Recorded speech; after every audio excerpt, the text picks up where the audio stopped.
러시아는 자신이 똑똑하다고 생각했고 겉으로 보기엔 그랬어요. 가장 중요한 공장 중 하나가 여러 차례 드론 공격을 받은 후 러시아는 무인 항공기로부터 보호하기 위해 전체 건물을 둘러싼 거대한 철제 케이지를 만들었어요. 그것도 효과가 있었을 거예요. 러시아는 드론을 막는 요새를 얻어 우크라이나를 어떻게 상대해야 할지 안다고 생각했어요. 우크라이나는 러시아가 틀렸다는 걸 입증했어요. 러시아가 드론을 막기 위해 철제 방어 케이지를 쓴다면 우크라이나는 이제 문제 자체를 바꿔버렸습니다. 러시아의 계획은 완전히 역효과를 냈고 우크라이나는 여전히 그 요새를 타격했어요. 그러나 우크라이나는 드론이 아닌 훨씬 강력한 것을 보냈어요. 러시아의 계획은 단순했어요. 우크라이나에서 885km 이상 떨어진 곳에 추바시아 공화국의 체복사리가 있습니다. 그리고 그 도시에는 무니얼 프로그레스 공장이 있는데 이곳은 러시아에서 가장 중요한 군사시설 중 하나입니다. 그 이유는 이 공장이 러시아의 미사일을 포함한 가장 위험한 무기들에 사용되는 부품 개발에 중요한 역할을 하기 때문입니다. 그 공장은 손댈 수 없는 곳이어야 했습니다. 885km라는 거리는 우크라이나가 결코 공격을 가할 수 없을 만큼 충분히 멀다고 여겨졌습니다. 하지만 우크라이나의 장거리 드론들은 거리가 문제가 되지 않는다는 것을 증명했고 그래서 그들은 그 공장을 상대로 여러 차례 공격을 감행했습니다. 좋아, 러시아는 생각했다. 예상치 못한 드론 문제가 생겼으니 해결책이 필요하다. 그 해결책은 전쟁에서 자주 사용되었던 드론 방어용 그물망에 의존하는 대신 VNIR 프로그레스 공장의 행정 건물과 작업장을 거대한 금속 우리로 감싸는 것이었습니다. 디펜스 익스프레스가 공개한 사진은 지상에서 본 건물의 모습을 보여주었고 비즈니스 인사이더는 미국 공간정보 회사인 벤투어가 공유한 위성사진에서 그 우리가 건물 전체를 둘러싸고 있다는 사실을 보도했습니다. 논리는 타당했습니다. 이른바 코프 케이지라고 조롱 섞인 이름으로 불리는 이 구조물들은 하나의 목적을 위해 목표물을 둘러싸고 있는데 바로 드론이 운반하는 탄두를 조기에 폭발시켜 폭발이 목표물에 피해를 주지 않도록 하는 것입니다. 러시아는 건물만한 코트 케이지를 설치해 주요 시설을 완벽히 보호할 방법을 찾았다고 믿었습니다. 러시아는 틀렸습니다. 그리고 코트 케이지가 보통 건물을 보호하는 데 사용되지 않는다는 사실을 알게 되면 이런 결과가 놀랍지 않을 것입니다. 코트 케이지는 원래 탱크를 보호하기 위한 것입니다. 러시아는 침공 첫 몇 주부터 탱크에 코트 케이지를 사용해왔다고 아이페이퍼가 2022년 3월에 보도했습니다. 초기 버전에는 포탑을 둘러싸기 위해 캔버스로 덮인 금속 프레임이 포함되어 있었습니다. 이후 버전의 코트 케이지는 탱크 전체를 감싸도록 설계되어 무게가 크게 증가했고 러시아가 필사적으로 방어책을 찾으면서 사실상 탱크를 운용할 수 없게 만들었습니다. 우크라이나의 보고에 따르면 러시아 탱크 12,025대가 파괴된 이후 푸틴과 그의 측근들이 기대했던 것만큼 러시아의 탱크 코트 케이지가 제대로 작동하지 않았다는 사실이 드러났습니다. 하지만 브니어 공장을 둘러싼 케이지는 다를 수 있습니다. 어쨌든 그 공장은 움직일 필요가 없으니 무게에 대한 걱정은 문제가 되지 않습니다. 케이지는 건물에 직접 설치하지 않고 둘러싸서 지을 수도 있습니다. 즉 케이지와 목표물 사이에 더 큰 간격이 생기고 이는 곧 드론의 탄두가 VNIR 프로그레스 공장을 파괴하지 않고도 안전하게 폭발할 수 있는 공간이 더 많아진다는 뜻입니다. 네, 러시아는 해결책을 찾았고 실제로 효과가 있어 보였습니다. 비즈니스 인사이더에 따르면 공장 행정 건물과 작업장을 둘러싼 케이지는 2026년 여름까지 약 1년 동안 설치되어 있었습니다.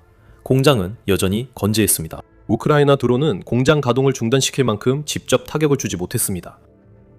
우크라이나 군 정보부 깊숙한 곳에서 지난 4년 동안 수없이 반복된 과정이 다시 일어나고 있었습니다. 러시아가 새로운 아이디어를 내놓은 것이었습니다. 그 아이디어는 그다지 좋지 않았지만 우크라이나 드론을 막는 데 효과적이었습니다. 이후 우크라이나의 임무는 적응해 그 공장을 타격할 방법을 찾는 것이었습니다. 6월, 우크라이나가 그 일을 해냈습니다. 6월 10일에 그 소식이 전해졌습니다. 우크라이나군이 러시아 깊숙한 곳에서 공격을 감행했고 러시아가 많은 시간과 노력을 들여 대드론 요새로 만든 프로그레스 공장이 타격을 입었습니다. 러시아는 평소처럼 자국의 드론 요격률을 자랑했지만 중요한 공장이 불타고 있다는 사실은 외면하려 했습니다. 러시아 국방부가 밝힌 전부는 밤사이 공격에서 점령지 마리우폴의 목표물들을 우크라이나가 타격하는 동안 여러 지역에서 우크라이나 드론 326대를 요격했다는 것이었습니다. 6월 10일 아침 텔레그램 채널과 러시아 언론은 우크라이나가 러시아에 보호받던 공장들을 공격했다고 보도했습니다. 유나이티드 24 미디어가 요점을 전해드립니다. 공장은 불길을 휩싸였고 무언가가 충돌해 건물에 심각한 피해를 줄 만큼 거대한 화재가 발생했습니다. 순식간에 러시아는 샤이드 드론과 이스칸데르 미사일 부품을 생산하는 공장의 일부인 작업장과 격추된 샤이드 드론에서 자주 발견되는 코메토 모듈까지 잃게 되었습니다. 그리고 이 모듈들은 드론이 전자전 공격을 받는 상황에서도 위성 항법을 통해 경로를 유지하도록 보장하는 역할을 합니다. 러시아는 무슨 일이 일어났는지 자문해야 했습니다. 러시아는 이런 상황을 막으려고 코트 케이지를 만든 것이었습니다. 우크라이나 드론은 원하는 만큼 멀리 날아갈 수 있었습니다. 그들은 무니엘 프로그레스 공장 주위 금속 장벽을 뚫지 못할 거라 생각했지만 어떻게 통과했을까요? 답은 간단합니다. 그들은 뚫지 않았습니다. 우크라이나군이 러시아가 장거리 타격 공격을 막기 위해 시도한 최신 방어책을 돌파할 방법을 고민할 때 아주 간단한 해답을 찾아냈습니다. 러시아가 드론을 이렇게까지 철저하게 방어한다면 아예 드론을 보내지 않으면 됩니다. 프로그레스 공장이 스스로 방어할 수 없는 것을 보내는 겁니다. 바로 미사일이죠. 러시아는 미사일 전투에 드론 방어 철장단 들고 나와 프로그레스 공장이 크게 피해를 입었습니다. 우크라이나의 대통령 볼로디미르 젤렌스키는 X에 글을 올려 러시아의 철장 방어에 대한 우크라이나의 해법이 자국이 보유한 가장 유명한 순항 미사일 중 하나를 보내는 것이었다고 밝혔습니다. 우리는 러시아 군사 시설과 석유 산업을 겨냥한 우크라이나식 장거리 제재를 계속하고 있습니다. 특히 어젯밤 우크라이나의 FPO 플라밍고가 점령군의 군대에 드론과 미사일 부품을 공급하는 체복사리의 군수 공장을 타격했다고 젤렌스키 대통령이 밝혔습니다. 그는 또한 우크라이나가 러시아 석유 시설에 또 한 번의 타격을 가했다고 밝혔습니다. 우크라이나군은 우크라이나에서 900km 이상 떨어진 사마라의 쿠이비셰프 정유시설과 700km 이상 떨어진 블라디미르 지역의 석유시설 두 곳을 타격했습니다. 젤렌스키 대통령이 공유한 영상은 플라밍고 미사일로 인한 피해 규모를 보여줬습니다. 우리는 미사일이 날아가는 모습을 볼 수 있으며 한 장면에서는 러시아 주민 창문을 빠르게 지나가는 미사일이 촬영된 것으로 보입니다. 그리고 나서 우리는 그 미사일이 어떤 일을 했는지 보게 됩니다. 프로그레스 공장에 외부 철골 구조물이 남아있고 연기가 나오고 있습니다. 우크라이나의 미사일은 러시아의 방어선을 뚫고 엄청난 힘으로 목표물을 강타했습니다. 러시아는 미사일을 고려하지 않았습니다. 외부 철골 구조물은 작은 폭발만 막을 수 있고 미사일 위력 앞에서는 소용없습니다. 그리고 위력으로 따지자면 플라밍고는 우크라이나 전체 무기고에서 가장 강력한 무기 중 하나입니다. 길이가 10에서 14m, 즉 33에서 46피트에 달하는 플라밍고는 우크라이나판 순항 미사일로 우크라이나가 러시아 내부의 목표물을 깊숙이 강하게 타격할 수 있게 해줍니다. 국제전략문제연구소는 플라밍고가 1150kg의 탄두를 탑재한 채 최대 3000km까지 비행할 수 있다고 밝혀 그 위력과 사거리가 얼마나 대단한지 보여줍니다. 이는 일반 드론이 제공할 수 있는 것보다 훨씬 더 강력한 폭발력을 의미하며 우크라이나가 발사한 이 무기를 러시아의 방어 케이지가 왜 그렇게 허무하게 막지 못했는지를 보여줍니다. 크고 스텔스 기능이 없으며 아음속이지만 우크라이나의 플라밍고는 약 1000km를 날아 러시아가 안전하다고 본 공장에 도달했습니다. 러시아의 자만심이었나요? 러시아는 방어 케이지가 완벽하다고 믿어 프로그레스 공장에 방공망을 설치하지 않은 걸까요? 아니면 러시아가 4년간의 전쟁으로 1420개의 대공전 장비를 잃고 3월 한 달 동안 우크라이나가 54개, 39개의 방공 시스템과 15개의 레이더를 파괴한 대참사를 겪으면서 그곳에 돌릴 여유, 방공 전력이 없었던 걸까요? 확실히 말할 수 없고 우크라이나는 신경 안 쓸 겁니다. 이번 일로 러시아가 우크라이나 드론 외에도 더 많은 것을 걱정해야 함이 드러났습니다. 이제 평범하지 않은 미사일까지 동원되고 있습니다. 이 무기들은 우크라이나 내에서 제작되고 있으며 요새를 뚫고 러시아 전쟁기계의 공급망에서 중요한 역할을 하는 공장들을 파괴할 수 있는 힘을 가지고 있습니다. 플라밍고 미사일은 이미 알려져 있었지만 6월 10일에 본격적으로 등장했습니다. 이날 미사일은 임무를 완벽히 수행했습니다. 깊숙이 타격하고 강하게 공격하며 러시아가 구축한 모든 방어선을 돌파했습니다. 러시아는 드론으로부터 건물을 지키려 하지만 우크라이나는 개의치 않습니다. 우크라이나는 러시아와의 전쟁을 바꿀 미사일 혁명 한가운데 있습니다. 하지만 그 내용을 더 깊이 파고들기 전에 여러분은 지금 더 밀리터리 쇼를 시청하고 계십니다. 이 채널에서 유익한 정보를 얻고 계시다면 구독 버튼을 눌러 저희 영상을 놓치지 마세요. 그럼 플라밍고부터 시작하겠습니다. 우리는 그 미사일의 능력을 알고 있습니다. 산산조각난 철제 우리와 불타는 부품 공장은 푸틴과 측근들의 이목을 집중시켰습니다. 하지만 이 미사일은 사거리와 위력 그 이상입니다. 비크람 미탈이 3월 13일 포브스 기사에서 말했듯이 플라밍고 미사일은 우크라이나 전쟁의 판도를 완전히 바꿔놓았습니다. 그 시점에서 플라밍고 미사일은 대량 생산될 뿐만 아니라 지속적으로 실전 배치되기 시작했습니다. 이 미사일은 우크라이나의 심층 타격 전략에서 핵심 요소로 자리 잡았으며 러시아의 방공망을 분산시키고 불과 1년 전만 해도 우크라이나가 타격할 수 없었던 목표물들을 제거하는 데 사용되고 있습니다. 이 모든 것은 핑크 미사일이 등장한 이후 가능해졌습니다. 미탈은 우크라이나가 러시아의 고가치 목표물을 여러 번 타격했으며 공격이 이어질수록 러시아에 우려되는 3가지 경향이 나타난다고 밝혔습니다. 첫째, 발사되는 미사일의 수가 단발성에서 4발에서 6발까지의 조율된 일제 사격으로 증가했습니다.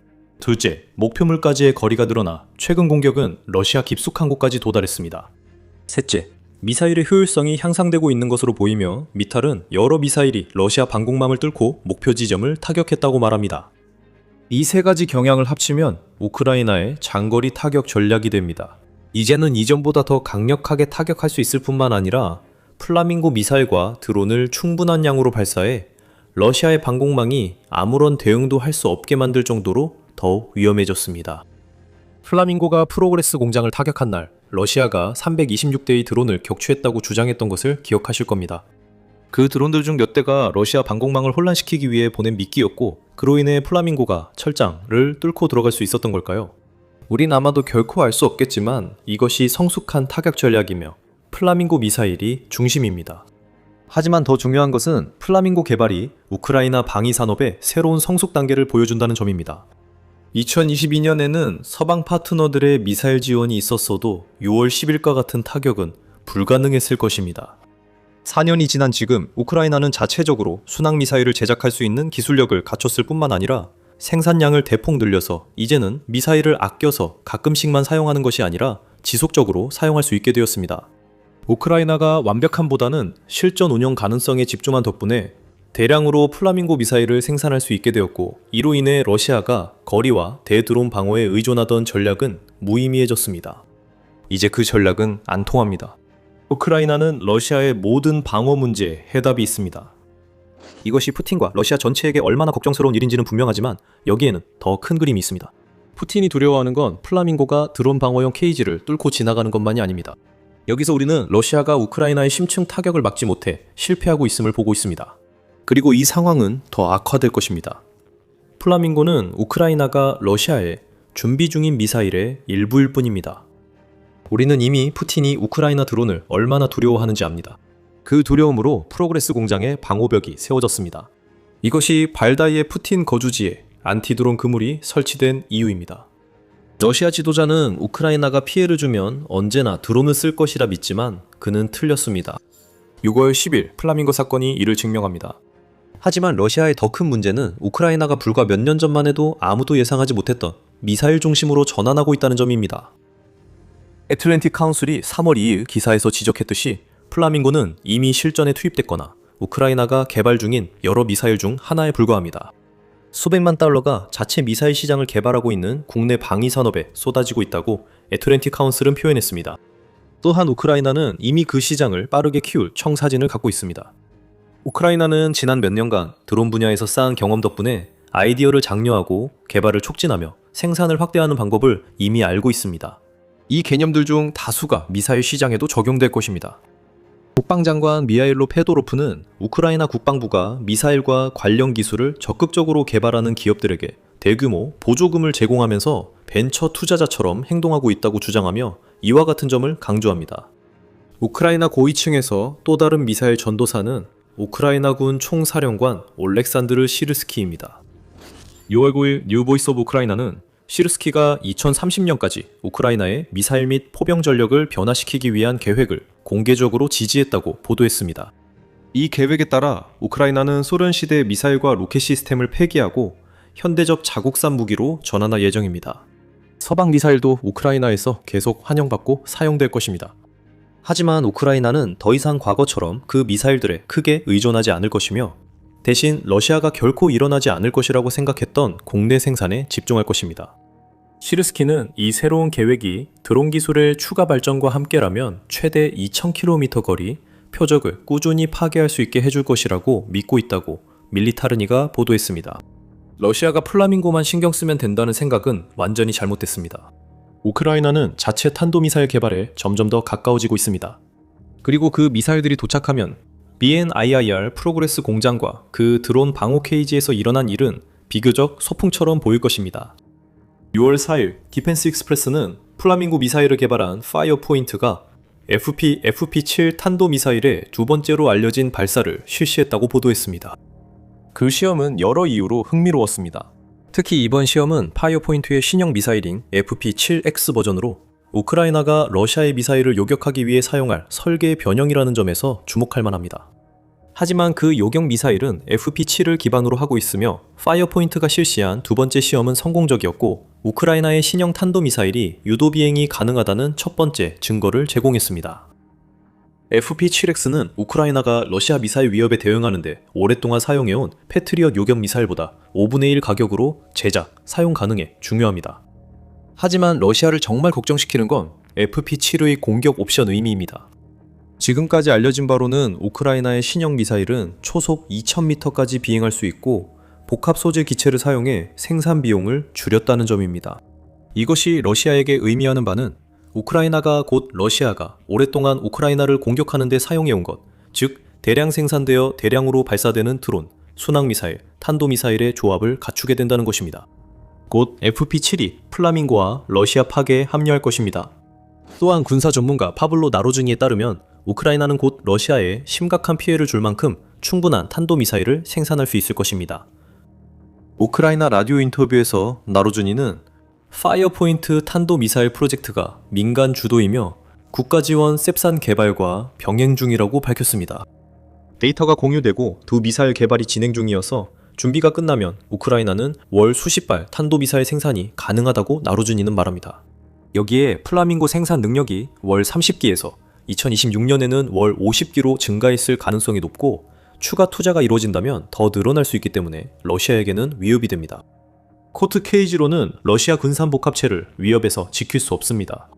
우크라이나 순항미사일이 이미 발사되고 있습니다. 우크라이나의 탄도미사일도 곧 뒤따를 것이며 러시아가 대응할 수 있는 방법은 건물 주변에 설치한 금속 케이지로 드론을 막는 것뿐입니다. 러시아는 자신들이 영리하다고 생각했지만 우크라이나는 러시아가 전쟁 현실에서 뒤처져 있음을 또 증명했습니다. 미사일이 오고 있습니다. 드론 공격은 멈추지 않을 것입니다. 그리고 이미 2년 넘게 러시아의 전쟁 기계를 망가뜨려온 장거리 타격 작전이 업그레이드되어 이제는 우크라이나가 전쟁에서 승리할 수 있는 전략이 될 수도 있습니다. 몇 분 전 FP-7X를 언급했죠? 그 미사일과 FP-7 그리고 우크라이나가 수행한 시험들에 대해 더 알고 싶으신가요? 그렇다면 완벽한 영상을 준비했습니다. 우크라이나의 새로운 탄도미사일이 우크라이나뿐만 아니라 유럽 전체에 어떤 의미가 있는지에 대한 저희의 분석을 확인해보세요. 이 영상을 재미있게 보셨다면 구독 버튼을 눌러 밀리터리쇼의 매일 업데이트를 피드에서 바로 받아보세요. 그리고 항상 시청해주셔서 감사합니다.